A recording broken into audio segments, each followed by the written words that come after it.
Hi everyone, today we're reading princess stories and there's lots of stories in it, so we're just going to read one every week. All right, so we're going to pick a story today and get started.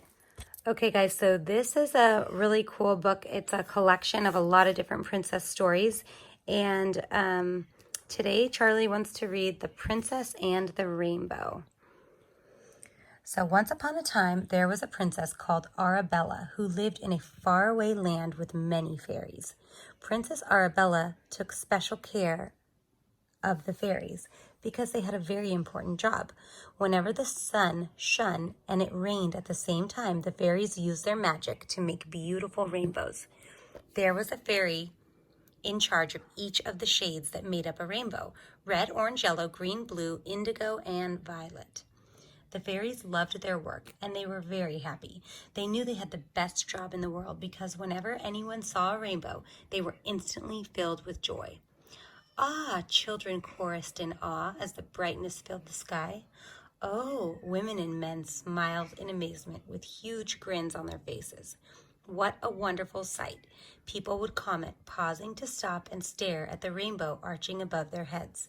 Whenever they heard the praise for their creations, the fairies were delighted. They enjoyed nothing more than hearing everyone compliment their rainbows. "Well done," the princess said, whenever the fairies had returned from the painting the bright stripes across the sky. "You're all so good at making everyone smile. Everyone admires what you do." Princess Arabella loved her fairy family, but she always kept a close eye on them. The princess knew that although the fairies were sweet and good-natured, they also had a mischievous side.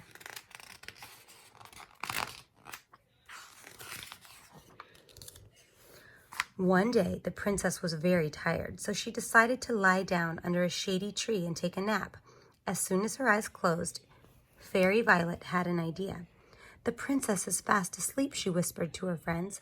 "Things have been so boring around here lately. Let's have some fun."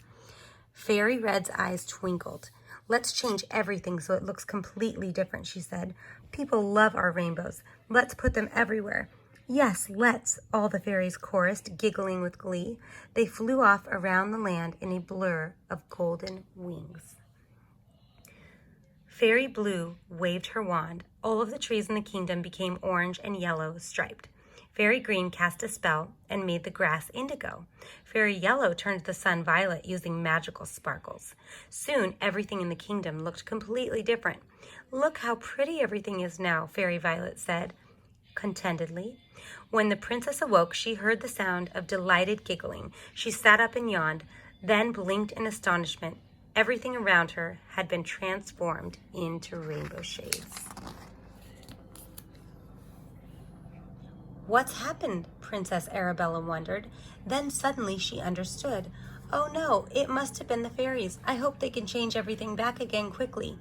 I don't have a good feeling about this." The princess called the fairies to her. "You've been causing mischief while I've been sleeping, haven't you?" she said. The fairies all laughed and scampered around in the violet sunshine. They were thrilled with their trick. "I'd like you to turn things back to the way they were supposed to be," the princess said. Then she held out her hand and gasped. "But it will have to wait.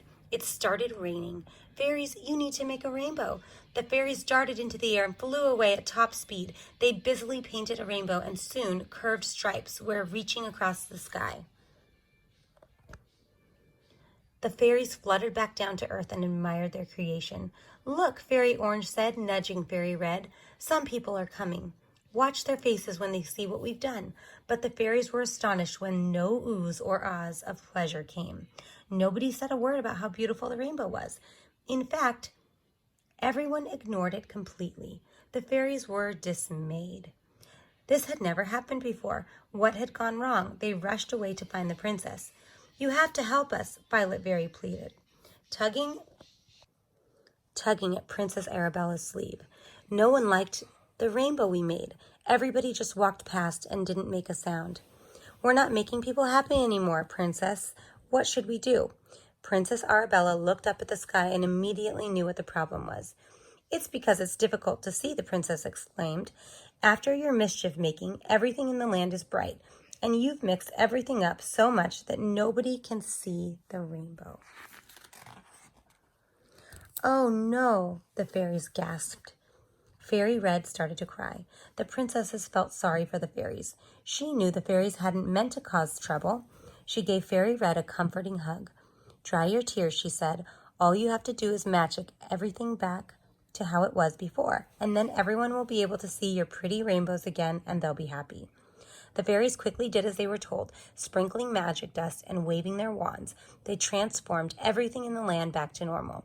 Once they'd finished, the fairies sat in the sunshine and waited. "There's a dark cloud coming," Fairy Blue said excitedly, pointing to the sky.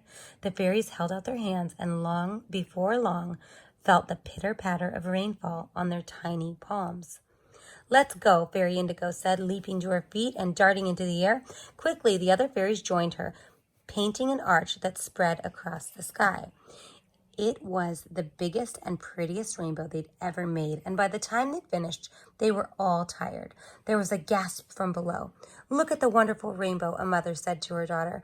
"Oh," the little girl said, "I'm going to draw one just like it when I get home." Quickly, a large crowd gathered and all gazed up with wide smiles on their faces. The fairies flew back to the princess.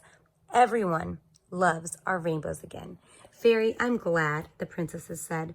From that day, the fairies didn't make any more mischief. They may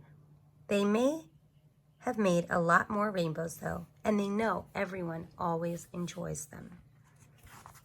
The end.